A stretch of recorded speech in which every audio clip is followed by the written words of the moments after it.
तो translatory rotatory दोनों ही motion में एक तरह का मोशन होता है जिसको बोलते हैं पीरियोडिक मोशन, और पीरियोडिक मोशन में ही हमारा एक ऑसिलेटरी मोशन आता है। पीरियोडिक मोशन के अंदर एक ऑसिलेशन का मोशन आता है। ऑसिलेशन मोशन का मतलब हो गया कि जब भी कोई पार्टिकल मीन पोजीशन के अबाउट, मीन पोजीशन मतलब ये एक फिक्स्ड पॉइंट है, इसके about to and fro motion करता है या बैक एंड फोर्थ मोशन करता है, तो इसको कहा जाता है कि ये ऑसिलेशन के अंदर आता है। ये मोशन ट्रांसलेशन में है, लेकिन ये क्या हो रहा है, अपने मोशन को रिपीट कर रहा है अगेन एंड अगेन। मतलब इसका यदि हम पोजीशन टाइम ग्राफ देखेंगे तो कुछ इस तरह का सिचुएशन आएगा। ये इस तरह का आ सकता है या सिचुएशन ऐसा आ सकता है। यहाँ दोनों ही केस में देखिए पोजीशन टाइम ग्राफ, इधर जैसे पॉजिटिव पोजीशन है तो इधर नेगेटिव पोजीशन है। नेगेटिव पोजीशन का मतलब है कि यहाँ पे मेन पोजीशन मान लो, तो मेन पोजीशंस के अबाउट पोजीशन देखो प्लस से माइनस में जा रहा है। ठीक वही इसका मतलब है कि एक्स इक्वल टू 0 के अबाउट पहले ये आगे जाता है फिर ये पीछे जाता है, तो ये प्लस और माइनस के पोजीशन से इसको दिखाते हैं। Basically this all type of motion are called periodic motion. और पीरियोडिक मोशन में ही जब हमारे पास ऑसिलेशंस का केस आता है तो पोजीशन प्लस और माइनस होने लगता है। जैसे फॉर एग्जांपल अगर मैं इस वाले मोशन को भी बात करूं तो ये हमारा पीरियोडिक मोशन है, but it is not oscillatory, क्योंकि यहाँ पे पोजीशन सिर्फ हमारा क्या है, पॉजिटिव है।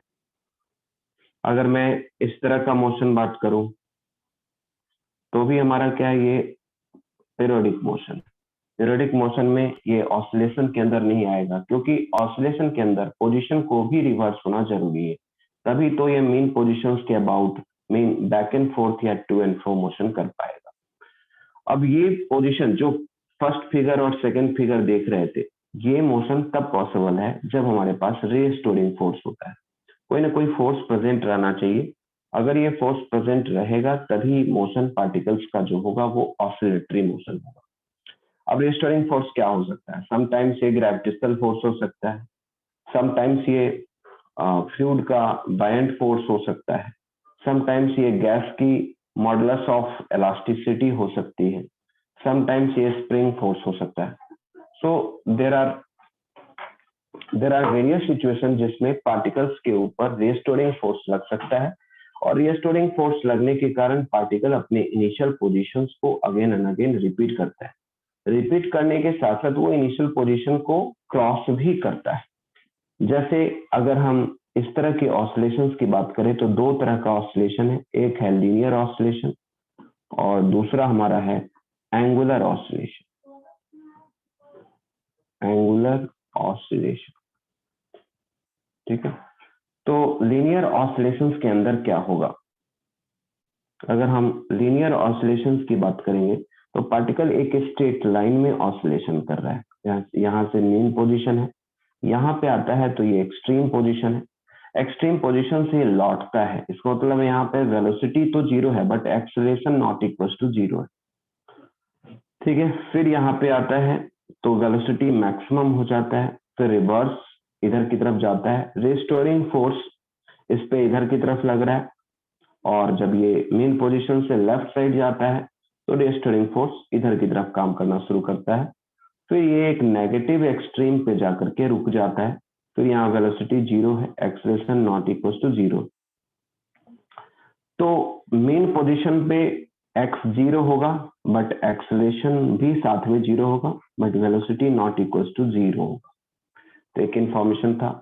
इसमें ए जो होता है यानी जो मेन पोजीशन से लेकर के एक्सट्रीम पोजीशन तक का जो डिस्टेंस है, लीनियर डिस्प्लेसमेंट है, इसको हम लोग एम्पलीट्यूड बोलते हैं।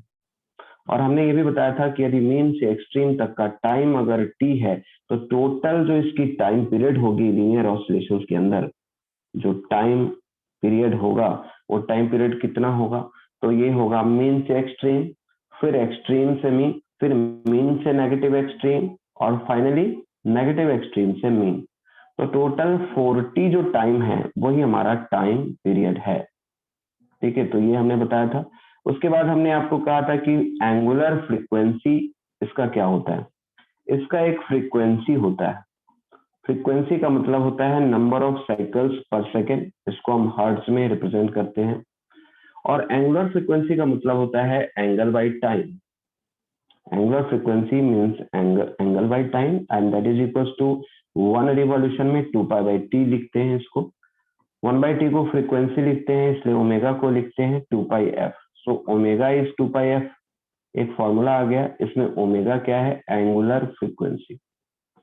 अब यहाँ से एक क्वेश्चन आता है कि लीनियर ऑसिलेशन के अंदर ओमेगा कहाँ से आ गया? ओमेगा तो घूमने वाले बॉडी के अंदर होता है, तो इसके अंदर कैसे ओमेगा आ गया? तो जब भी हम इसके इक्वेशन को डिस्क्राइब करते हैं, इक्वेशन को लिखते हैं, तो पार्टिकल्स के ऑसिलेशन को projection form of circular motion देखते हैं, जो कि सर्कुलर मोशन एक तरह का क्या है? पीरियोडिक मोशन है। जितने भी पीरियोडिक मोशन होते हैं उसमें एक ओमेगा का टर्म आता है। ये क्या मैं बता रहा हूं, इसको आप समझिए। जैसे मान लीजिए कि कोई भी पार्टिकल यदि सर्कुलर पाथ पे एक कांस्टेंट एंगुलर स्पीड से मूव कर रहा है, तो ये एक्स या वाई एक्सिस पे एक कंप्लीट पॉइंट फुटप्रिंट रिलीज करता है। जैसे सपोज दैट पार्टिकल्स यहाँ पे है, तो अभी ये एक्स एक्सिस पे फुटप्रिंट है। जब ये पार्टिकल्स यहाँ पे होगा तो यहाँ पे फुटप्रिंट बनाया, यहाँ पे तो प्रोजेक्शन मतलब होता है यहाँ पे इसका फुटप्रिंट बनाया। तो मेन पोजीशन से इसका जब एक्सट्रीम है तो ये ए जो हो जाएगा वो होगा रेडियस ऑफ द सर्कल। बताया था लास्ट क्लास में सारी point, radius of the circle हो जाएगा। फिर जैसे जैसे पार्टिकल्स आगे की तरफ जा रहा है, ये एक्सट्रीम पोजीशन से मेन पोजीशंस की तरफ जा रहा है। ये पोजीशन फिर रिपीट कर रहा है एक्स इज इक्वल टू 0 को।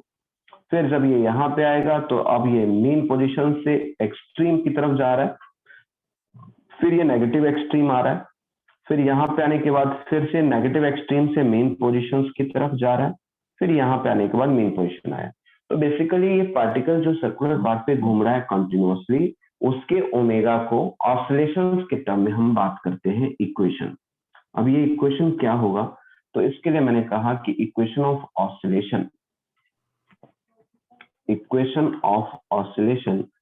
आप एक्स या वाई के, है ना, equation of oscillation x axis में देखेंगे तो एक्स का इक्वेशन लिखेंगे, वाई एक्सिस पे देखेंगे तो वाई का इक्वेशन लिखेंगे। मैं एक्स में आपको बता रहा हूँ, सपोज दैट हम यहाँ से सपोज दैट पार्टिकल स्टार्ट होता है, पार्टिकल टी इसको तो 0 पे यहाँ से स्टार्ट होता है, राइट। और पार्टिकल यहाँ से पहले तो मेन पोजिशन पे था, स्टार्ट हुआ और पार्टिकल इधर जा रहा है, तो ये मेन से पॉजिटिव एक्सट्रीम की तरफ जा रहा होगा। तो यहाँ पे जब ये आया तो इसकी ये पोजीशन x है, एम्पलीट्यूड a है, ये एंगल थीटा है, ये हमने रेफरेंस लाइन y एक्सिस का लिया है ना। अगर आपको ऑसिलेशन x एक्सिस में हो रहा है तो रेफरेंस लाइन आप y एक्सिस से भी ले सकते हैं। तो ये थीटा है तो ये एंगल कितना हो जाएगा? 90 माइनस थीटा। इस ट्रायंगल्स को फिर से मैं लिख रहा हूँ। ये अगर ट्रायंगल की बात करेंगे तो ये एम्पलीट्यूड है, ये 90 माइनस थीटा है। तो ये जो x का पोजीशन आएगा, ये यहाँ से यहाँ तक x, वो आएगा x is equal to a sine theta. Base निकालना है तो cos 90 माइनस थीटा क्या होगा? Sine theta. अब ओमेगा को लिख सकते हैं थीटा बाई टी, थीटा को क्या लिख सकते हैं? Omega T. थीटा को ओमेगा टी आप पुट करेंगे तो x इज इक्वल टू हो जाएगा a साइन ओमेगा टी। ठीक है, x इज इक्वल टू क्या हो जाएगा? a sine omega t. और एक और इम्पोर्टेंट इंफॉर्मेशन जो आप लोग को मुझे देना है, आपके मार्क्स को देखते हुए मुझे 45 क्वेश्चन पर डे का एक आप टेस्ट बना करके टेस्ट के रिमार्क्स पर डे मुझे भेजोगे। क्वेश्चन कम पड़ेगा, मेरे से क्वेश्चन ले लेना, ठीक है। इंडिविजुअल बेसिस पे होगा क्योंकि उसमें अलग अलग स्टूडेंट अलग अलग चैप्टर तैयार कर रहे होते हैं। तो एक मैं भी आपको टेस्ट कराऊंगा, लेकिन आप ये रूल्स आप पर डे लेके चले। मैं कई बार बोल चुका हूँ, आप लोग रिस्पॉन्स ही नहीं दे रहे, सब भूल जाएंगे। 45 क्वेश्चन में 13 मतलब 13 प्लस 15, 30 जो क्वेश्चन है करेंट चैप्टर्स के और 15 हमारे क्या है? प्रीवियस चैप्टर्स के, रिवीजन वाले चैप्टर्स। और वो चैप्टर्स पहले थ्योरी टेस्ट देने से पहले आप एक कंप्लीट थ्योरी पढ़ लें, टाइम टाइम जो है ना स्टॉप वॉच लगाइए, टाइम सेट कीजिए। 45 क्वेश्चन में पहले पूरा अटेम्प्ट कर जाइए एज ए टेस्ट, मतलब इसको एज ए सीरियसली लेना है। ये टोटल 45 मिनट्स का टारगेट रहेगा, 1 आवर तक मैक्सिमम आप स्ट्रेच कर सकते हैं। उसके बाद आप 1 घंटे इस पे टेस्ट एनालिसिस दे दीजिए। टेस्ट एनालिसिस का मतलब है कि अपने पास क्या क्या क्वेश्चन गलती हुआ उसका सोल्यूशन जाना, उसके बाद थ्योरी पढ़ना, कहाँ कहाँ भूल गए उसका थ्योरी पढ़ना, ठीक है। नेक्स्ट स्ट्रेटजी क्या बनाए जिससे मैक्सिमम स्कोर हो। स्टार्टिंग में जो अपना जो भी एक्सपेक्टेशन है वो लो रखें, 45 क्वेश्चंस में थोड़ा सा लो रखें ताकि कॉन्फिडेंस डाउन हो। और ये धीरे धीरे धीरे पर डे का आप मेरे को रिपोर्ट भेजेंगे, ठीक है। और ये मैंडेटरी है, उस पर आप लोग भेजेंगे ही भेजेंगे। जिसका नहीं आया तो समझूंगा वो सीरियसली नहीं ले रहा बात को, तो ठीक है। ये आज से शुरू हो गया। और प्लस ये कितना हो गया, 2 घंटे हो गया, और आधे घंटे ही करीब में, आधे घंटे 1 घंटे जितना भी हो जाता है आपको, आप उसका थ्योरी पढ़े। टोटल अपने पास 3 3 3 कितने हो गए, 3 6 9, कम से कम 9 आवर्स का स्टडी आप करना शुरू कर दीजिए। ये फिजिक्स, ये केमिस्ट्री और ये बायोलॉजी, इसमें ये तो बिल्कुल भी कम नहीं होना चाहिए। अगर ये कम कर रहे हो तो इसका मतलब है रिजल्ट नहीं हो रहा, इसको अदरवाइज नहीं दीजिएगा, मैं सही बता रहा हूँ। तो आप आज से मेरे को ये रिपोर्ट देना शुरू कर दीजिए, नहीं रिपोर्ट देंगे फोन कर दूंगा, ठीक है। टेस्ट में ऊपर रिमार्क्स, टेस्ट एनालिसिस के रिमार्क्स लिखें, जिसमें आप ये लिखें कि how much you have scored, कितने गलत हो गए, कितने पॉजिटिव स्कोर है और कितने ओवरऑल स्कोर है, किस किस पोर्शन में। टेस्ट एनालिसिस में वो सारे रिमार्क्स लिखेंगे, किस किस चैप्टर्स में आपको दिक्कत है और क्या है। ये पर डे का काम हो गया। पेपर आपको कुछ नहीं, खुद टिक कर लीजिए बुक से, और उस क्वेश्चन को टिक करने के बाद उसको रख लीजिए। और ये सारे क्वेश्चन जितने भी अच्छे अच्छे क्वेश्चन हैं उस सबको एक अलग से डायरी में लिखते जाइए, स्पाइडर नोट्स में, जो पहले मैं बोल चुका हूँ, prepare the notes for the final exam. इस नोट्स का ये मतलब है। तो बहुत सारे बच्चे डायरेक्ट मेरे नोट से पढ़ रहे हैं और सोचते हैं बस ये पढ़ूंगा काम चल जाएगा। मैंने बहुत सारी चीजें ऐसा बताया रहता हूँ, अगर आप नहीं लिखेंगे तो नोट्स खाली पड़ जाएगा। तो ये बात भी आप ध्यान रखिएगा, ठीक है। और आज से रिपोर्ट शुरू हो गया, तो ये 1 घंटे 1 घंटे टेस्ट, 1 घंटे टेस्ट एनालिसिस और 1 घंटे पूरी थ्योरी स्टडी। सिर्फ 1 घंटे में थ्योरी और प्रैक्टिस कीजिए। आपको जहाँ भी वीक सेक्शन लगता है, ठीक है, जहाँ पे लगता है आपको काम करने की जरूरत है तो आप करें। इतने आप स्टडी शुरू कर दीजिए, देखिए आपका सिलेक्शन हो जाएगा। मेरी बात मान लीजिए, श्योर सिलेक्शन हो जाएगा, लेकिन इसमें डिसिप्लिन चाहिए, ठीक है। चलिए, आई होप मेरी बात मानेंगे, आज से ही शुरू हो जाएगी। Yes Akshat, yes sir.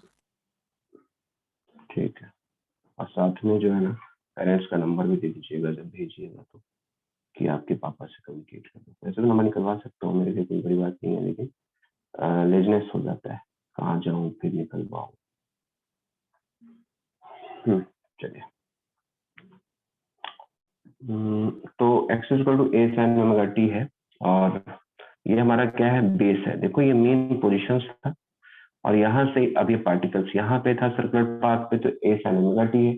In general जो इक्वेशन लिखते हैं, इन जनरल इक्वेशन जो ऑसिलेशन पार्टिकल्स का लिखते हैं, वो x equal to a sin omega t plus five लिखते हैं। ये ओमेगा टी प्लस फाइव करने का मतलब क्या है कि कभी कभी पार्टिकल्स को आप दिखाते हो कि मेन पोजीशन से स्टार्ट ना होकर के सपोज यहाँ से स्टार्ट हुआ है, ऑलरेडी ये रेफरेंस लाइन से फाइव एंगल बना चुका है, तो टाइम तो आप यहाँ से काउंट कर रहे हो, तो अब ये थीटा जो होगा वो ओमेगा टी होगा। तो अब इसका रेफरेंस प्रोजेक्शन यहाँ पे है एक्स एक्सिस पे, है ना। तो ये हमारा क्या है, इसका पोजीशन है। तो हम ये कह सकते हैं कि x equal to a sin omega t plus five एक जनरल इक्वेशन है, मतलब x is a function of time, particle का पोजीशन फंक्शन ऑफ टाइम है, तो ऑब्वियसली इसका ग्राफ साइनसॉइडल इस तरह का आएगा। तो ये चीज ध्यान में आ गया। अब ये इक्वेशन ही सब कुछ बताता है, फिजिकल जो ये इक्वेशन है x इज इक्वल टू अपने पास है a sin omega t plus five, ये बेसिकली ये सब कुछ कॉन्सेप्ट बताता है। जैसे फॉर एग्जांपल यदि मैं बात करता हूँ dx बाई dt, अब हम वेलोसिटी एंड एक्सलेशन की बात करते हैं, हेडिंग लिखेंगे velocity and acceleration of oscillating particle.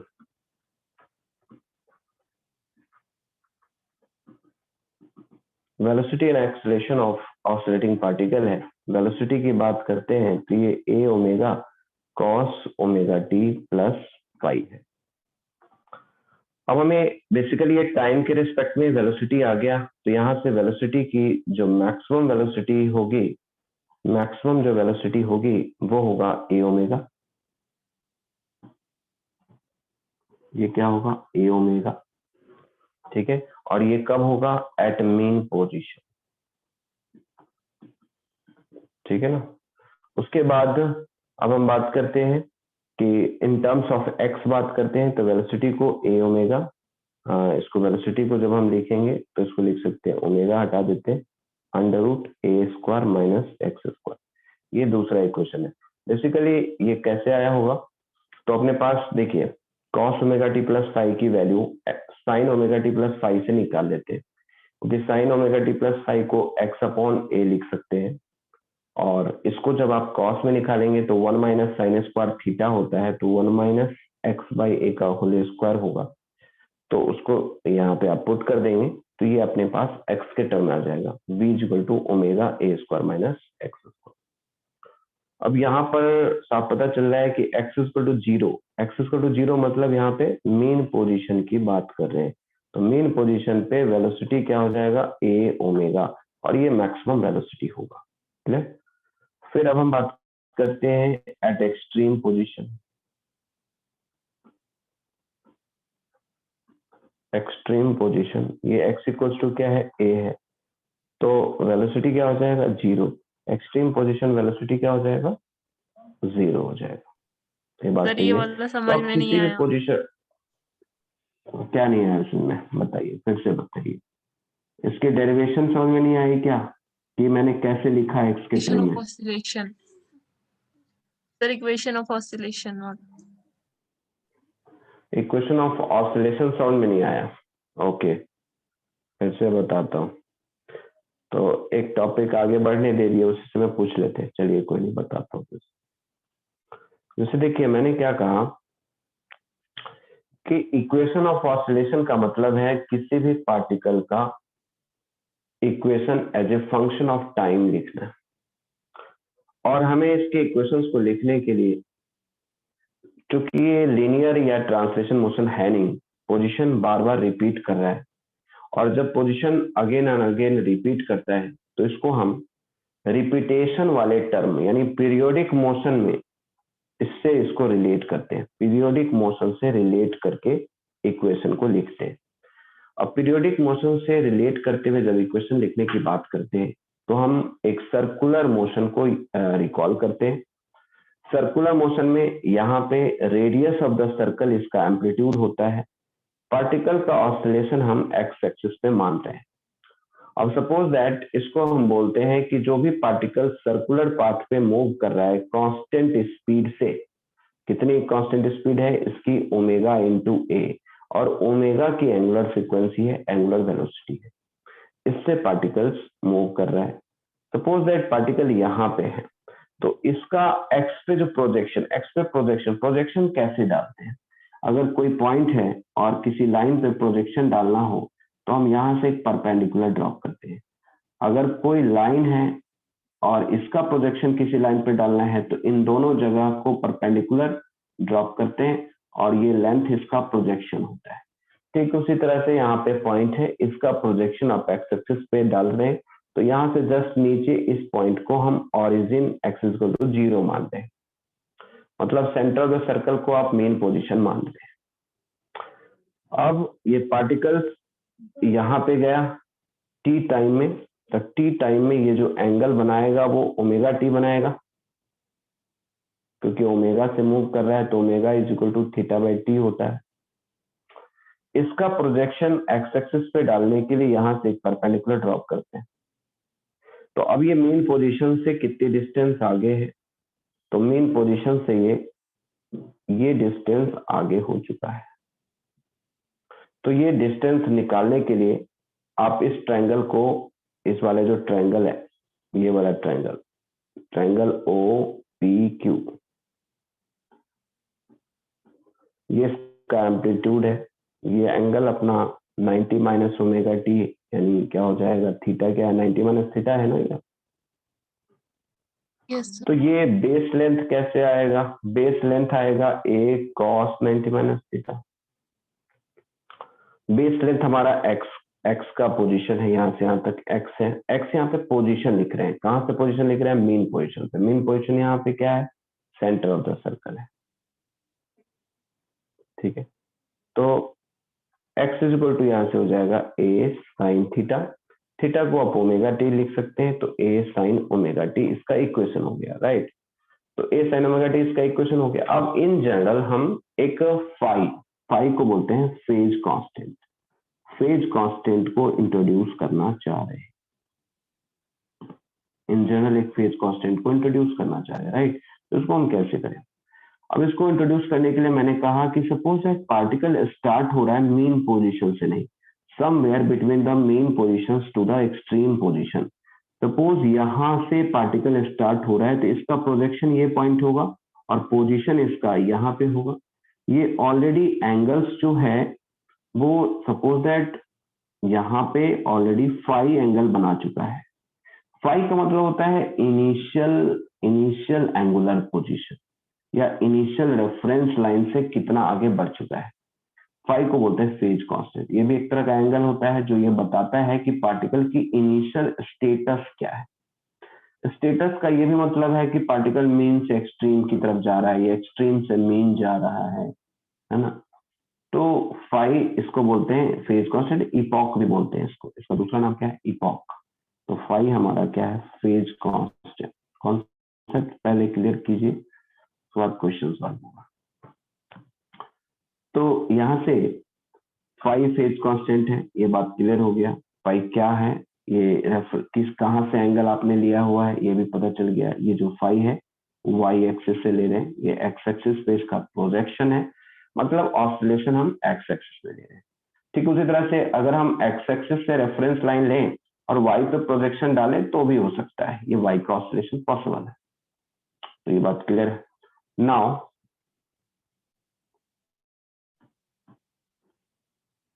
अब हम बात करते हैं कि अगर फाई एंगल और जाने के बाद हल्का सा एंगल और लेता है, आगे की तरफ बढ़ता है, तो सपोज दैट यहाँ पे आ गया, तो ये ओमेगा टी है।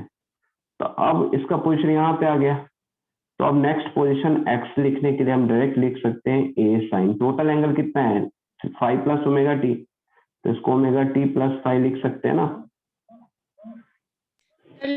लेकिन मतलब इसमें तो T mean equal to, position से स्टार्ट ही नहीं हो रहा था। हाँ तो कोई जरूरी नहीं है कि मेन पोजीशन से स्टार्ट हो, कहीं से भी स्टार्ट हो सकता है ना। तो कहीं से भी स्टार्ट हो उसी के लिए फाई यूज करते हैं। हो सकता है एक्सट्रीम से स्टार्ट हो सकता है मेन से स्टार्ट हो, या हो सकता है मेन से एक्सट्रीम के बीच में कहीं से स्टार्ट हो ऑसिलेशन, ठीक है। क्योंकि मेन पोजीशन का मतलब होता है the point where the total force is zero, total disturbing force is zero, total acceleration is zero, ठीक है। तो हम इसके लिए एक फाई का टर्म लेके आते हैं। अब हमारे पास जो इक्वेशन, जनरल इक्वेशन बनता है x is equal to a sine omega t plus five. Reverse में आपको दिखाता हूँ, if t is equal to zero पे, if t is equal to zero पे एक्स जीरो हो, मतलब ये इसका क्या मतलब हुआ, it starts from the mean position. X is equal to zero मतलब mean position. So if at t is equal to zero x is equal to zero है, तो इस वाले इक्वेशंस में जब आप पुट करेंगे तो x आ जाएगा a साइन ओमेगा टी, मतलब omega into zero plus zero, यानी ये क्या हो जाएगा, x is equal to a sine five, x zero है, a साइन फाइव, तो फाइव इक्वल टू आ गया जीरो। मतलब हमारे पास फर्स्ट इक्वेशन से ये जो इक्वेशन ऑफ ऑसिलेशन है, अब इसको लिख सकते हैं a साइन ओमेगा टी। क्योंकि 5 को आपने 0 कर दिया। मतलब x equal to a sin omega t अगर इक्वेशन आप लेके चल रहे हो, इसका क्या मतलब है? इसका ये मतलब है कि ऑसिलेशन x एक्सिस पे हो रहा है और जो रेफरेंस लाइन से जो एंगल है वो 0 है। रेफरेंस लाइन यहाँ y एक्सिस है, रेफरेंस लाइन से एंगल क्या है? 0 है। और पार्टिकल स्टार्ट कहाँ से हो रहा है? मीन पोजीशन से स्टार्ट हो रहा है। यहाँ से इसका प्रोजेक्शन x इक्वल 0 यहाँ पे होगा, तो particle starts from the mean position. Particle starts from the mean position. अब यहाँ से नेक्स्ट कॉन्सेप्ट की तरफ देखते हैं कि यदि पार्टिकल्स में t इक्वल टू 0 पे x इक्वल टू a हो, इसका मतलब है particle starts from the extreme position. Particle starts, तो फाई कितना हो जाएगा देख के ही बताओ आप।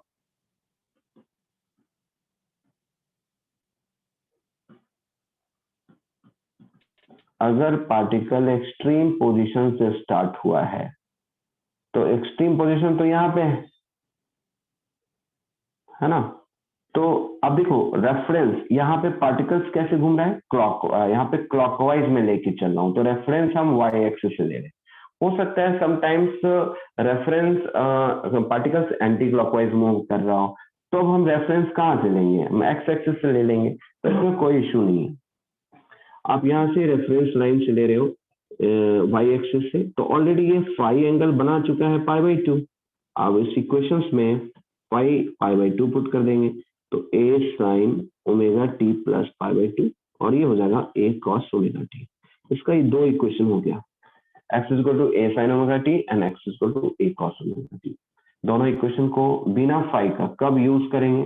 जब एक कंडीशन है particle starts from the main position, दूसरा कंडीशन है particle starts from the extreme position. ये बेसिक इंफॉर्मेशन सबसे पहले आपको होना चाहिए।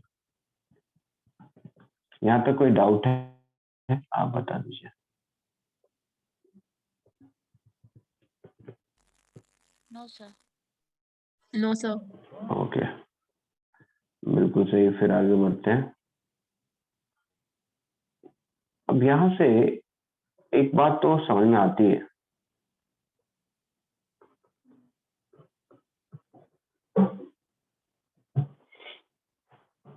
यहाँ पे एक बात क्या समझ आती है कि अगर पार्टिकल मेन पोजीशन से स्टार्ट हुआ या एक्सट्रीम पोजीशन से स्टार्ट हुआ है, टाइम क्या लग सकता है? जैसे मान लीजिए मैंने आपसे कहा है कि डिस्टेंस के तौर पे x इक्वल टू a से लेकर के ये प्लस a/2 तक है, समझिएगा।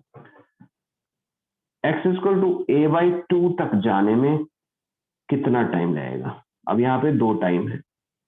x इक्वल टू a/2 का मतलब है कि दो टाइम होगा, एक तो हो गया जाने वक्त और एक हो गया आने वक्त। समझ में आया क्या? अपने को टाइम बताना है कि x इक्वल टू a/2 तक पहुंचने में टाइम, मेन पोजीशन से पार्टिकल चला है, पहले a/2 को क्रॉस करता है, तो x equal to a sin omega t लिया, x को करता हूं a/2 into a sin omega t, a से कैंसिल हो गया, sin omega t is equal to 1/2 है। Okay, so now omega t is equal to होगा 1/2 को कितना लिख सकते हैं? 30 डिग्री। 30 डिग्री होता है π/6, ओमेगा होता है 2π/t into t is equal to π/6, pi से पाई कैंसिल हो गया, t इज इक्वल टू हो गया t/12। मतलब पहली दफा जब ये half of the extreme position, half of the amplitude position पे पहुंचता है, तो जो टाइम लगता है वो लगता है t/12। ठीक है, अब टोटल टाइम मेन से एक्सट्रीम तक का क्या है? अगर हम मेन से एक्सट्रीम तक का टाइम ले तो ये है t/4, हम पहले देख चुके हैं। क्योंकि t/4 होगा तभी तो ऐसा 4 टाइम्स मिलकर के t होता है। मेन से एक्सट्रीम, एक्सट्रीम से मेन, फिर मेन से एक्सट्रीम लेफ्ट साइड, फिर एक्सट्रीम से मेन लेफ्ट साइड, टोटल हमारा 4 टाइम्स होता है। इसलिए अगर हमें एक टाइम निकालना हो मेन से एक्सट्रीम तो t/4 करेंगे, तो t/4 टोटल टाइम है। तो हमें इसका क्या मतलब है? यदि हमें a/2 से यहाँ तक बताना हो तो ये t/6 होगा। t/4 में से t/12 को माइनस कर दो। तो दो टाइम को आप ध्यान भी रखो, एक्सट्रीम से हाफ पोजीशन पे t/6 और मीन से हाफ पोजीशन पे t/12 और टोटल टाइम t/4। नाउ अगर हमें पोजीशन बताना है मीन से half of the amplitude via this path, पहले मीन से एक्सट्रीम फिर एक्सट्रीम से मीन, तो टोटल कितना हो जाएगा, ये हो जाएगा, ये पहले x=0 से चल रहा है यहाँ पे और फिर यहाँ से यहाँ पे कितना हो जाएगा, जाने का टाइम t/4 और प्लस t/6 दो टाइम ऐड होगा कि नहीं? Yes sir. तो क्या होगा t/4 पर। इस तरह के बहुत सारे क्वेश्चन नीट के अंदर आ सकते हैं। 5t/12। तो इस तरह के क्वेश्चंस आपको काफी करने को मिलेंगे। अब जैसे देखो, इसको सर्कुलर फॉर्म में भी क्वेश्चन को सॉल्व कर सकते हैं। जैसे हम ऐसे कैसे सॉल्व करें, पार्टिकल चलता है मेन पोजीशन से, तो मेन पोजीशन से चलाया इसको, यहाँ पे मेन पोजीशन से चला, ओके, और हाफ ऑफ द एक्सट्रीम मतलब a/2 है यहाँ पे, इसके करस्पॉन्डिंग पार्टिकल्स यहाँ पे आ गया। तो ये है a/2 और ये है a। अपने को ये थीटा बता देते हैं, थीटा निकालते हैं, t=0 यहाँ से स्टार्ट हुआ है। तो अब अपने पास देखिए पार्टिकल्स का पोजीशन क्या है, पहले यहाँ पे था और थोड़े टाइम के बाद ये यहाँ पे आ गया t' पे। तो ये t' बताना है आपको। तो ये एंगल पहले निकाल लेते हैं। ये अपने को a/2 पता है, ये a पता है। ये एंगल अगर मैं कुछ ले लेता हूँ अल्फा, तो cos alpha base upon hypotenuse 1/2, alpha हो गया 60 डिग्री, अल्फा कितना हो गया 60 डिग्री। तो ये अल्फा हो गया 60 डिग्री। तो ये एंगल कितना हो जाएगा, 90 - 60 30 डिग्री हो गया सर। Yes sir. अब यहाँ पे अब देखिए क्वेश्चंस क्या है, सर्कुलर मोशन से इस क्वेश्चन को सॉल्व करते हैं, जो कि हमें आसानी से सॉल्व होता है, इक्वेशन लगाने की जरूरत नहीं पड़ती। पार्टिकल यहाँ से चला है यहाँ पे और ये एंगल टोटल बनाया है 30 डिग्री। तो कितना टाइम लगेगा, तो थीटा =ωt होता है, ओके। थीटा अपने पास 30 डिग्री है, तो 30 डिग्री को हम π/6 लिख सकते हैं, ओमेगा को लिख सकते हैं 2π/T, पाई से पाई कैंसिल हो गया, यहाँ से t निकालिए, तो t/12 होगा कि नहीं। मतलब डायरेक्टली आप थीटा =ωt करके सर्कुलर मोशन से क्वेश्चन को सॉल्व कर सकते हैं। तो जब भी आपको कोई भी क्वेश्चन आता है ऑसिलेशन का, तो उसको क्या है, सर्कुलर प्रोजेक्शन पे लेके जाएं और उसके बाद सर्कुलर मोशन में पार्टिकल की कांस्टेंट वेलोसिटी है ना, और मैकेनिक्स के सारे रूल्स आप लगा सकते हैं, क्योंकि अपने को पता है कि अगर पार्टिकल कांस्टेंट स्पीड से मूव कर रहा है तो वो जो स्पीड होगा ω होगा। इसका कंपोनेंट देखिए हॉरिजॉन्टल डायरेक्शन में भी निकाल सकते हैं आप, वो इसका उस समय की वेलोसिटी होगी, है ना। इसका जो एक्सेलरेशन है टुवर्ड्स द सेंटर ω²r होता है, तो ये ω²a होगा। अब इस एक्सेलरेशन और वेलोसिटी का कंपोनेंट, मैं क्या कहना चाह रहा हूँ फिर से रिपीट कर रहा हूँ, यदि मैं एक्सेलरेशन और वेलोसिटी की बात करूं तो एक्स एक्सिस में ऑसिलेशन हो रहा है और पार्टिकल सपोज दैट ये θ ωt पे है, पार्टिकल्स की वेलोसिटी इधर की तरफ है, इसका कंपोनेंट हम इधर की तरफ लेते हैं, इसका मतलब ये मीन से एक्सट्रीम की तरफ जा रहा है, कंपोनेंट कितना होगा। अब देखते हैं, ये थीटा है तो ये 90 - ωt होगा, 90 - थीटा होगा, ये भी 90 - थीटा होगा, तो ये हो जाएगा थीटा। तो v का इधर कंपोनेंट v cos थीटा हो गया, दैट इज हो गया v cos ωt। मतलब इस समय इसकी वेलोसिटी v cos ωt होगी। और एक्सेलरेशन की बात करें तो क्या लिख सकते हैं, अगर एक्सेलरेशन की बात करें तो इसको लिख सकते हैं, पार्टिकल्स की एक्सेलरेशन, आपको पता है कि अगर सर्कुलर पाथ में मूव करता है तो पार्टिकल्स की जो टोटल एक्सेलरेशन होती है वो सेंट्रीपिटल एक्सेलरेशन होता है टुवर्ड्स द सेंटर।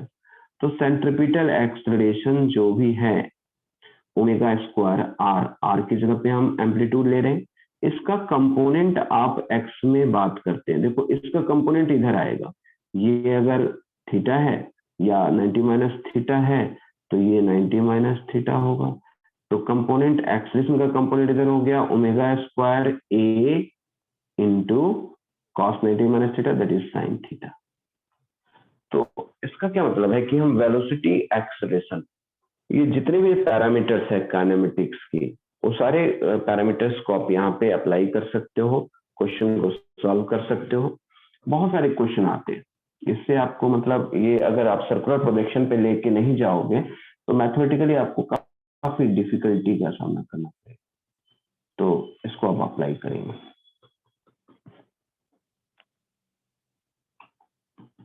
तो फाइनली हमारे पास वेलोसिटी क्या आ गया, वेलोसिटी ऑफ द ऑसिलेटिंग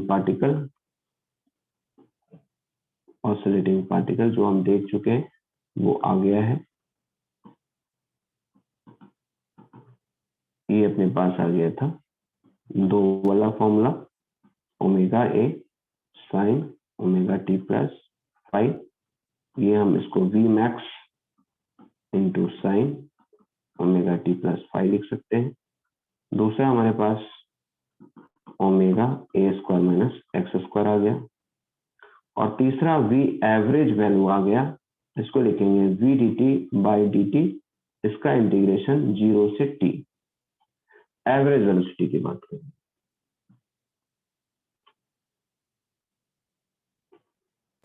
सबसे average velocity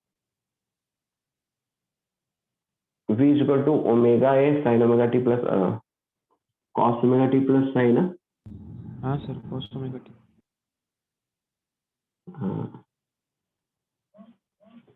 according to the equation, देखिए समटाइम्स इक्वेशन में आपको किसी बुक्स में या फिर कहीं भी मटेरियल के अंदर हो सकता है कि इक्वेशन कॉस में लिखा हुआ, कोई दिक्कत नहीं है, आप साइन में लेके चल सकते हैं, आप कॉस में भी लेके चल सकते हैं, ये डिपेंड करता है कि प्रोजेक्शन आपने किधर की तरफ दिया है। जैसे सपोज दैट पार्टिकल्स अगर क्लॉकवाइज घूम रहे हैं, हो सकता है इसका प्रोजेक्शन आपने एक्स एक्सिस पे लिया है, और ऐसा भी हो सकता है कि पार्टिकल का प्रोजेक्शन वाई एक्सिस पे भी लिया हो सकता है।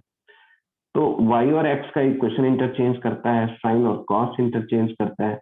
तो एक अप्रोच लेके चलिए, है ना, मैंने बताया आपको कि साइन का इक्वेशन लेके चलेंगे तो हर जगह साइन का इक्वेशन लेके चलेंगे। अब एक्सेलरेशन ऑफ द पार्टिकल की जब हम बात करेंगे तो एक्सेलरेशन ऑफ द पार्टिकल क्या होगा, वेलोसिटी अपने पास आ गया omega A cos omega t plus 5, यदि अपने को एक्सेलरेशन करेंगे तो डीवी बाई डी टी हो गया, कॉस का डिफरेंशिएशन साइन होता है तो माइनस ओमेगा स्क्वायर ए साइन ओमेगा टी प्लस 5 आ गया, ये हमारे पास हो गया। ये जो होता है वो ए मैक्स होता है, मैक्सिमम एक्सेलरेशन की वैल्यू होती है ओमेगा स्क्वायर ए, और इसका मतलब है कि मैक्सिमम एक्सेलरेशन कब होगा, तो ये एक्सट्रीम पोजीशन पे होगा। ठीक है, साइन ओमेगा टी प्लस 5 को यदि हम एक्स बाई ए लिखें तो ए से कैंसिल होके ए इज इक्वल टू आ गया माइनस ओमेगा स्क्वायर एक्स, या इसको हम इस इक्वेशन को लिख सकते हैं d two x upon d t square plus omega square x equal to 0। This is differential equation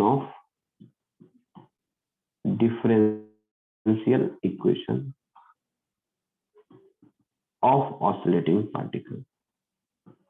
और जितने भी oscillating particle under restoring force होते हैं, oscillating particle under restoring force, है ना, देखो टू एंड फ्रो मोशन जो होता है वो इस तरह का भी मोशन हो सकता है जिसमें ऑसिलेशन का फोर्स नहीं है। जैसे फॉर एग्जांपल एक बॉल है जो इधर जाता है, इस वॉल से जाके कोलाइड होता है, फिर रिटर्न होता है, एक्स इक्वल टू 0 अगर हम यहाँ पे मान लेते हैं, तो फिर ये रिटर्न होकर के इस वॉल से कोलाइड होता है, फिर ये इधर को आ जाता है।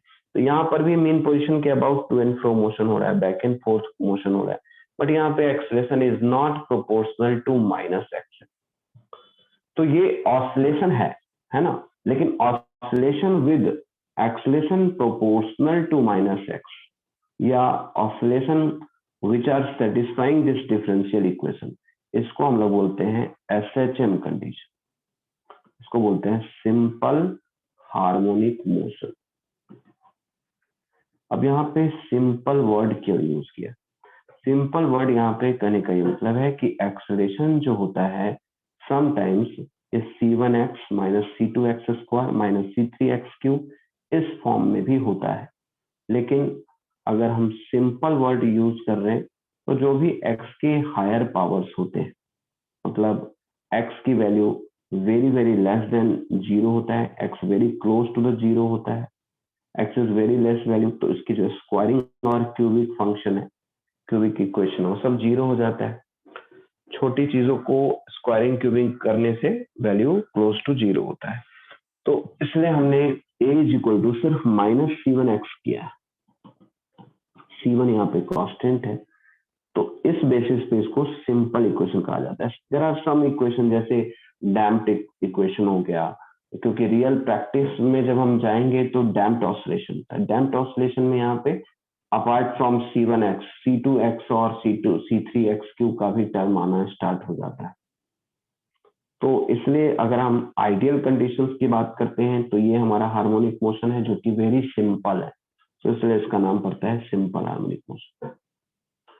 लेकिन ये एक गेट है ऑसिलेशन के चैप्टर का, मतलब यहाँ से जो क्वेश्चंस आते हैं काइनेमेटिक्स के अलावे जो क्वेश्चन आते हैं वो इसी इक्वेशन के बेसिस पे आते हैं कि A proportional to minus omega square x है, तो हमारे पास जो MA होगा वो फोर्स रिस्टोरिंग होगा minus m omega square x, और अपने को पता है कि रिस्टोरिंग फोर्स माइनस kx के नेचर का होता है, इसलिए जितने भी रिस्टोरिंग फोर्स है उन सबको एक स्प्रिंग कांस्टेंट के फॉर्म में लिखते हैं।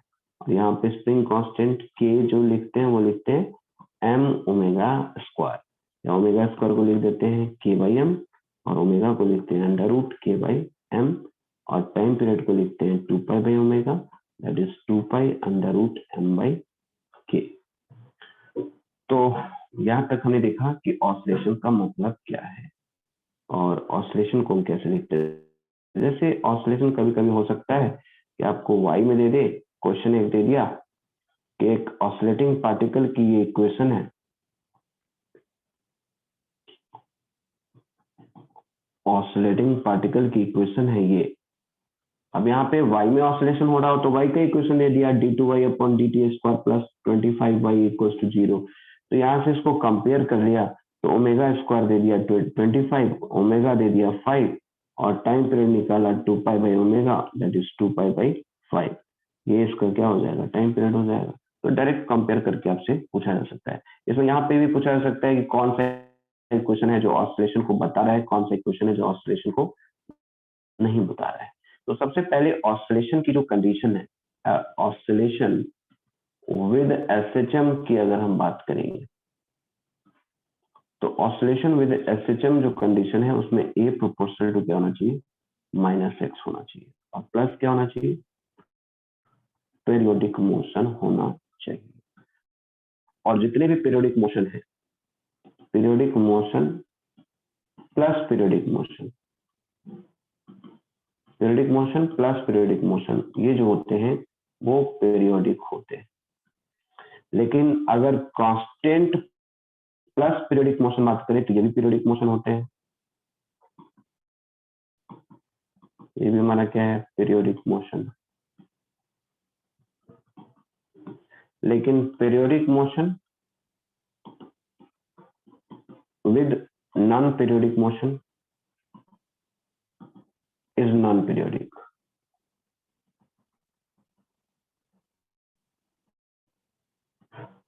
नॉन पीरियोडिक नॉन पीरियोडिक तो नॉन पीरियोडिक हो गई। तो ऑब्वियसली जब हमें कंडीशंस दिया जाता है, जैसे आपसे मैंने कहा कि x is equal to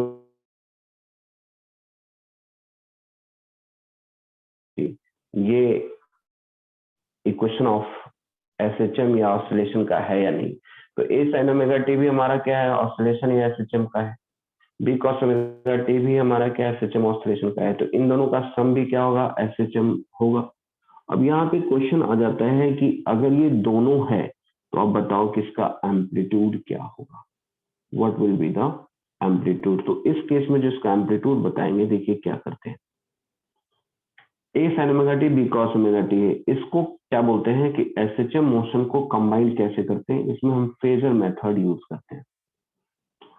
phasor method क्या है, यहाँ पे ए साइन ओमेगा टी है तो कॉस को भी पहले साइन में बदल दे, तो इसको हम omega t plus pi by 2 लिख सकते हैं। अब यहाँ पे जो ए और बी है एम्पलीट्यूड्स, उसको वेक्टर मान ले और इनके बीच का जो फेज डिफरेंस है, द टोटल ओमेगा टी इसका फेज है और omega t plus pi by 2 इसका फेज है, तो दोनों के बीच में फेज डिफरेंस पाई बाई 2 है। इन दोनों एम्पलीट्यूड वेक्टर्स के बीच में भी एंगल पाई बाई 2 मान ले। इन दोनों का रिजल्टेंट वेक्टर फॉर्म में कितना हो जाएगा, under root a square plus b square. तो आप ये यूज कर सकते हैं, under root a square plus b square. Amplitude वाला रिपीट कर दीजिए। एम्पलीट्यूड्स का मतलब है, जैसे मान लीजिए कि कभी कभी क्वेश्चंस के अंदर आता है कि दो ऑसिलेशन वाले इक्वेशन को सम करके दिखाएगा कि इसका आप बताएं कि ये एसएचएम है या नहीं। तो ए साइन ओमेगा टी का जो टर्म आता है, साइन हो या कॉस हो, तो डेफिनेटली वो एसएचएम होता है। तो ए साइन ओमेगा टी और कॉस ओमेगा टी, इन दोनों का सम जो होगा वो भी एसएचएम होगा। क्यों? क्योंकि मैंने कहा periodic motion plus periodic motion is also equal to periodic motion, ये मैथमेटिकल लॉ है। तो यहाँ से हम ये कर सकते हैं कि दो मोशन दे करके आपसे पूछ लिया कि जो कंबाइंड मोशन है उसका आप एम्पलीट्यूड बताएं। यहाँ पे एक पार्टिकल्स को साथ ही साथ दो ऑसिलेशन हो रहे हैं। होता भी है कि जब भी कोई पार्टिकल सर्कुलर पाथ पे मूव करता है या एलिप्टिकल पाथ पे मूव करता है, या तो सर्कल पे या तो एलिप्टिकल पे, तो उसके क्या होते हैं, इस तरह के इक्वेशन बनते हैं। मतलब इस पार्टिकल में दोनों साथ साथ ऑसिलेशन होते रहता है। जैसे फॉर एग्जांपल आप पार्टिकल्स मूव करोगे तो एक्स में भी तो ऑसिलेशन हो रहा है और वाई में भी तो ऑसिलेशन हो रहा है एक साथ। तो एक्स का एक इक्वेशन हुआ, वाई का एक इक्वेशन हुआ, लेकिन फर्क इतना पड़ेगा कि अगर सर्कल है तो ए इक्वल्स टू बी होगा और इलिप्स में ये ए इक्वल्स टू बी नहीं होगा, ए और बी डिफरेंट होगा। तो दोनों ही केस में यहाँ पे साइमल्टेनियसली पार्टिकल को जो ऑसिलेशन होता है, तो उस हिसाब से जो इसकी ट्रेजेक्टरी होती है उसको बोलते हैं लिसाजूस फिगर। लिसाजूस फिगर। और ये लिसाजूस फिगर क्या है कि ए साइन ओमेगा टी और b cos omega t, suppose that अपने पास एक्स में है ए साइन ओमेगा टी और वाई में है बी कॉस ओमेगा टी। अपने को एक्स और वाई में रिलेशन बताना है, दो परपेंडिकुलर लाइंस के बीच में जो ऑसिलेशन हो रहा है उसका इक्वेशन दिया हुआ है और आपको ट्रेजेक्टरी इसकी बतानी है। तो ट्रेजेक्टरी में हम क्या करते हैं, टाइम को हटा देते हैं। तो साइन ओमेगा टी यहाँ से लिख दिया एक्स बाई ए, यहाँ पे कॉस ओमेगा टी लिख दिया वाई बाई बी, और पता है sine square omega t plus cos square omega t equals to 1 होता है। तो एक्स बाई ए का whole square plus y by b का होल स्क्वायर इक्वल्स टू 1 है। That is x square by a square plus y square by b square equals to 1। ये equation of ellipse है। मतलब ए equals to be वाला जो दो SHM motion combine होगा तो एक पार्टिकल को दो मोशन साइमल्टेनियसली हो रहा है, तो ये भी एक एसएचएम में ही जाएगा, है ना, लेकिन इसका जो ट्रेजेक्टरी है वो एलिप्स पे जा रहा है। अब इसकी एम्पलीट्यूड क्या होगी, इस केस में इसकी एम्पलीट्यूड क्या होगी। सर्कल का तो एम्पलीट्यूड फिक्स होता है, सर्कल का एम्पलीट्यूड मतलब रेडियस, रेडियस हर जगह फिक्स होता है, लेकिन इलिप्स के केस में तो बदलेगा। पार्टिकल यदि यहाँ पे इलिप्स पे जा रहा है तो ऑब्वियसली इसका एम्पलीट्यूड यहाँ पे कुछ अलग होगा, यहाँ पे कुछ अलग होगा, यहाँ पे कुछ अलग होगा, यहाँ पे कुछ अलग होगा। तो एम्पलीट्यूड मैक्सिमम जो एम्पलीट्यूड होता है ना, मैक्सिमम डिस्प्लेसमेंट, अगर आपको इस केस में बताना है तो इसके लिए तरीका क्या है, फेजर मेथड। फेजर मेथड में क्या करते हैं, इसकी टेक्निक फेजर मेथड की आप समझिए। जो भी एम्पलीट्यूड्स है इंडिविजुअल ऑसिलेशन का उसको वेक्टर मान लेते हैं। जैसे ए और बी इन दोनों का एम्पलीट्यूड था, उसको वेक्टर मान लिया, और इन दोनों के बीच में जो फेज डिफरेंस निकालने के लिए पहले साइन का इधर भी साइन होना चाहिए, तो कॉस को हम लिख सकते हैं sine pi by 2 plus theta, cos theta होता है, तो omega t plus pi by 2 कर दिया। अब ये दोनों ही साइन में आ गया। अब ओमेगा टी को यहाँ पे फेज बोलेंगे, omega t plus pi by 2 को यहाँ पे फेज बोलेंगे, तो फेज डिफरेंस कितना है, पाई बाई 2 है। फेज डिफरेंस π/2 आ चुका है। तो रिजल्टेंट, अब दोनों एम्पलीट्यूड वेक्टर का रिजल्टेंट कैसे निकालेंगे? 90 degree pandal root a square plus b square होगा कि नहीं? Yes sir. तो इस केस में हम रिजल्टेंट एम्पलीट्यूड आराम से निकाल सकते हैं।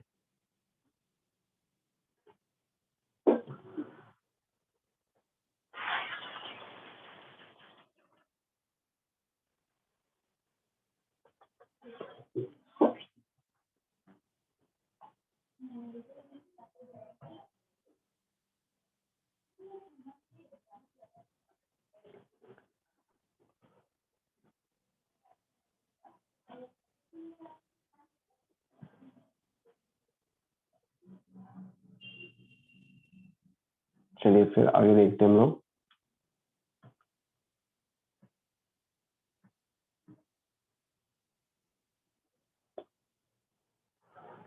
देखिए, जब कभी भी अपने पास वेलोसिटी आ गया, एक्सेलरेशन आ गया, तो वेलोसिटी एक्सेलरेशन से हम टाइम पीरियड आराम से निकाल सकते हैं। अब हम बात करते हैं different types of oscillating system.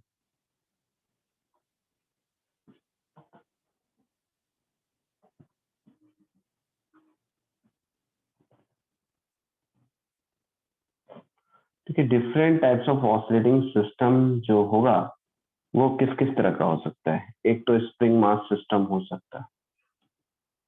Spring mass system मतलब एक मास है, अब इसको हमने स्प्रिंग से कनेक्ट कर दिया, तो स्प्रिंग से कनेक्ट कर दिया, ये ऑसिलेट कर रहा है, लीनियर ऑसिलेशन होता है। तो लीनियर ऑसिलेशन में यहाँ पर भी हम क्या करेंगे, स्प्रिंग मास सिस्टम, जितने भी टाइप्स ऑफ ऑसिलेटिंग सिस्टम है उसमें विद एसएचएम, तो उसमें टाइम पीरियड निकालना आएगा।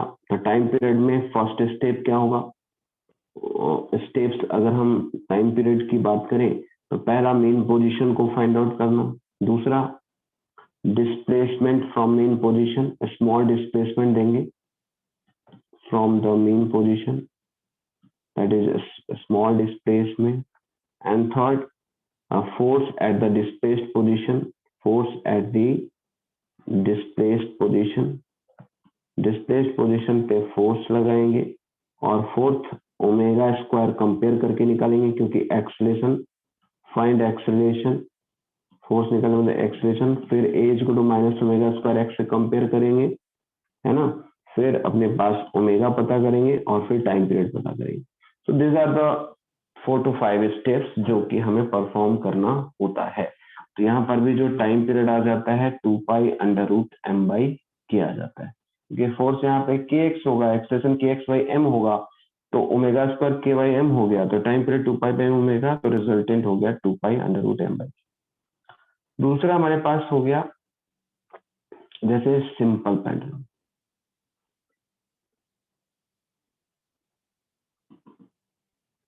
अब देखिए, जो सिंपल पेंडुलम की ऑसिलेटिंग सिस्टम, इसमें क्या होता है, ये एंगुलर ऑसिलेशन, एक सिंपल पेंडुलम बॉब है, अभी ये पार्टिकल्स है, और ये एल लेंथ के स्ट्रिंग से यहाँ पे पॉइंट ओ पे सस्पेंडेड है, पॉइंट ओ से पास करते हुए एक्सिस के अबाउट ये सर्कुलर पाथ पे move, part of circular arc move कर रहा है जिसकी रेडियस एल है, और यहाँ पे इसकी मैक्सिमम एक एंगुलर एम्पलीट्यूड थीटा नॉट है। तो इस केस में रेस्टोरिंग फोर्स क्या है, mg का कंपोनेंट इधर की तरफ, अगर आप स्मॉल डिस्प्लेसमेंट लेंगे तो mg sin थीटा इस पर रेस्टोरिंग फोर्स है, ठीक है। तो रेस्टोरिंग फोर्स आ गया, तो एक्सेलरेशन आ गया g sin थीटा, ठीक है, रेस्टोरिंग फोर्स आ गया ना, रेस्टोरिंग फोर्स अपने को mg sin थीटा आ गया, तो इस केस में जो एक्सेलरेशन होगा वो -g sin थीटा होगा, और एक्सेलरेशन अपने पास आ गया, ओके। तो फिर हम इसको क्या कर देते हैं, फिर मास इनटू एक्सेलरेशन यूज करेंगे, है ना, मास इनटू एक्सेलरेशन यूज करने के बाद हम अल्फा की जगह पे बात करेंगे, जैसे अल्फा क्या होता है, a is equal to alpha r होता है, तो अल्फा ए बाई आर हो जाएगा, ए बाई एल, आर की जगह पे एल है, तो -g/l sin थीटा। देखो, एंगुलर ऑसिलेशन के अंदर alpha equals to -omega square theta करेंगे, जिस तरह से लीनियर एक्सेलरेशन में a प्रोपोर्शनल टू -x करते हैं, एंगुलर एक्सेलरेशन में alpha proportional to -omega square theta करेंगे। अल्फा यहाँ पे क्या है, ये है एंगुलर ऑसिलेशन, एंगुलर ऑसिलेशन। तो यहां से जो अल्फा हो जाएगा वो हो जाएगा minus g by l into sine theta या minus g by l into theta. अब ओमेगा स्क्वायर यहाँ पे जी बाई एल हो गया, टाइम पीरियड आ जाएगा 2 पाई बाई ओमेगा, तो 2 pi under root l by g. तो ये इसका सिंपल पेंडुलम का टाइम पीरियड हो जाएगा। इसकी फिर हम डिफरेंट वेरिएशंस देख लेंगे कि स्प्रिंग किस किस तरह के क्वेश्चन आ सकते हैं, सिंपल पेंडुलम में क्या क्या चेंजेस कर सकता है। So that is the second step. उसके बाद जैसे कंपाउंड पेंडुलम है, कंपाउंड पेंडुलम में कोई भी जनरल बॉडी हो सकता है और इसको हम जैसे इसका सेंटर ऑफ ग्रेविटी है, यहाँ वेट mg नीचे की तरफ आ रहा है। अब इसका सेंटर ऑफ ग्रेविटी एक सर्कुलर आर्क पे मूव करता है और ये ऑसिलेट करता है। तो यहाँ पे time period 2 pi I by M G L है। एल यहाँ पे ये डिस्टेंस है, ये एल क्या है, distance from the C G of distance of CG from the point of suspension.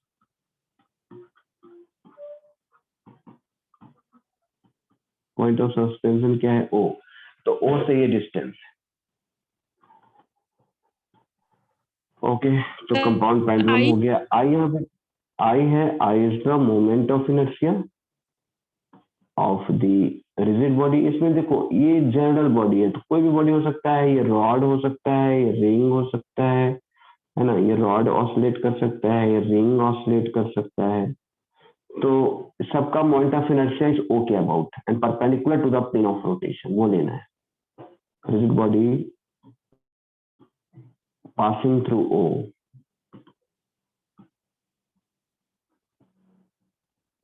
And perpendicular to the axis of rotation। अब जैसे अपने पास अगर देखते हैं टॉर्सनल पेंडुलम, टॉर्सनल पेंडुलम में जैसे सपोज दैट ये डिस्क है और इसको आपने रबर या कोई भी इलास्टिक मटेरियल से इसके सेंटर पे फिक्स कर दिया और इसको सस्पेंड करके ट्विस्ट किया, ये ट्विस्ट किया, हॉरिजॉन्टल प्लेन में ये डिस्क है या रिंग है और इसको आपने सेंटर से टाइट करने के बाद इसको ट्विस्ट किया हॉरिजॉन्टली। तो अब ये जो रबर है उसमें क्या होता है, ट्विस्टिंग होता है। हर मटेरियल की एक टॉर्सनल कांस्टेंट होती है। टॉर्सनल कांस्टेंट का मतलब हो गया कि ये कांस्टेंट बताता है कि ये ट्विस्टिंग को कितना अपोज करता है। तो इस केस में जो टाइम पीरियड हो जाएगा 2 पाई आई बाई सी होगा। इसमें आई है moment of inertia of the rigid body about C G, ठीक है, और जो सी होगा वो टॉर्सनल कांस्टेंट, ये गिवन होता है। उसके बाद अपने पास हो सकता है oscillation of fluid. Oscillation of fluid का मतलब समझिए, जैसे मान लीजिए कि अपने पास कोई ट्यूब है और इस ट्यूब में जो लिक्विड है वो ऑसिलेट कर रहा है। ये ऑसिलेट कैसे करेगा, अभी तो सेम बराबर लेवल पे है। ये टोटल हम मान लेते हैं एल, ये टोटल लेंथ क्या है, एल है। इसको एल और एल अलग अलग मान लीजिए, है ना। बेस लेंथ जो है यहाँ पे, ये वाली लेंथ को इग्नोर करते हुए एल और एल दिया हुआ है और इसको आपने थोड़ा सा कंप्रेस कर दिया। हल्का सा कंप्रेस करने के बाद इक्विलिब्रियम डिस्टर्ब हुआ, इक्विलिब्रियम डिस्टर्ब हुआ तो ये ऑसिलेट करना शुरू करेगा, इस तरह से ऑसिलेट होगा, है ना। तो इसकी जो टाइम पीरियड हो जाएगी 2 pi under root l by g होगी। ये डेंसिटी ऑफ द लिक्विड से इंडिपेंडेंट है, इसको देख लेंगे, इसमें थोड़ी वेरिएशंस देख लेंगे तो थोड़ी प्रूफ भी देख लेंगे। उसके बाद जैसे अपने पास अगर मान लीजिए कि ऑसिलेटिंग बॉडी है, फ्लूइड में रखा हुआ है, एक कोई बॉडी है, रॉड हो सकता है, ये एल लेंथ का है, ये पूरी तरह से डीप किया हुआ है, अभी ये फ्लोटिंग कंडीशन में है, इक्विलिब्रियम में है, इसको आपने स्लाइटली प्रेस कर दिया और रिलीज कर दिया, तो टाइम पीरियड यहाँ पर भी 2 pi under root l by g है।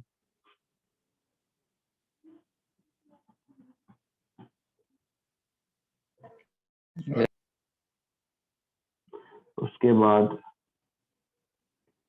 आप देखेंगे कि oscillation of the gaseous system, मान लीजिए गैसियस चैम्बर है, यहाँ पे आपने टाइम हो गया। Yes sir. ओके, कोई नहीं, नेक्स्ट क्लास में इसको कर लेंगे, यहीं से कर लेंगे, आगे स्टार्ट करेंगे। थोड़ा तब तक मैंने जो आपको इंस्ट्रक्शन दिया है जी, थोड़ा नीचे कर दीजिए स्क्रीन। जी जी जरूर करेंगे।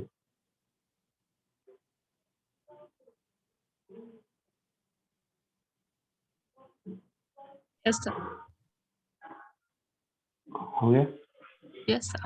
तो चलिए, ओके, Thank you, फिर sir. नेक्स्ट क्लास में okay, Thank you, sir. Thank you, Thank you. Thank you, thank you, sir. Thank you questions so कौन मच। से चैप्टर के करने हैं आज? आज जो चैप्टर्स हैं, मैंने कहा ना कि 13 प्लस 15 आप टेस्ट के अकॉर्डिंग कर लीजिए, और 30 जो है, जैसे लास्ट चैप्टर अभी ऑसिलेशंस का नहीं करे, इलेक्ट्रोस्टैटिक्स के चार्जेस एंड फील्ड्स की कर ले। Okay sir. ठीक।